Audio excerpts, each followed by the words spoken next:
پاکستان میں ایک اسرائیل مخالف شو کر سکتا ہوں، یعنی کہ ٹی وی شو کر سکتا ہوں، اور میں آپ کو گارنٹی دیتا ہوں کہ وہ جو ہے نا وہ ٹاپ پہ جائے گا، اس میں کوئی شک والی بات نہیں، اور میں انسٹنٹلی جو ہے وہ فوری طور پہ ہیرو بن جاؤں گا۔ اگر اینٹی پاکستان شو کریں تو آپ بھی مشہور ہو جائیں گے اسرائیل میں۔ تو اتنے سال گزر چکے، اور دونوں ملکوں کی عوام کو کوئی نالج نہیں ہے ایک دوسرے کے بارے میں، اور ایک دوسرے کی اسٹیٹ کے بارے میں، کہ یہ ایک جو ہے وہ زائنسٹ ملک ہے، اور یہ برائی کر رہا ہے فلسطینیوں کے اگینسٹ۔ اور میرا خیال ہے کہ یہ میوچل ہے، اسرائیل کے لوگ بھی کچھ ایسا ہی سوچتے ہوں گے ہمارے بارے میں، اسرائیلیوں کو بھی کچھ زیادہ پاکستان کا نہیں پتہ، اور ہمارے خوف کیا ہیں ان کو نہیں پتہ،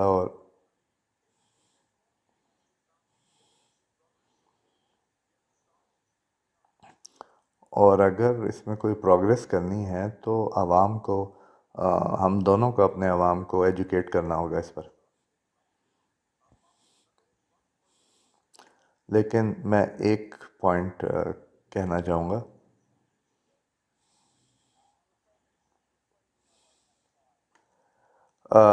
مجھے افسوس ہے کہ ہمارا ٹائم ختم ہو رہا ہے،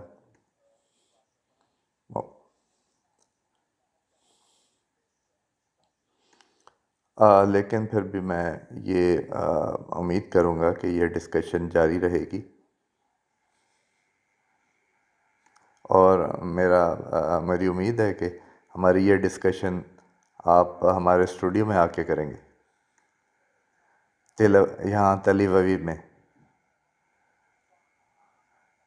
مبشر لقمان، پاکستان سے، بہت شکریہ آپ کا۔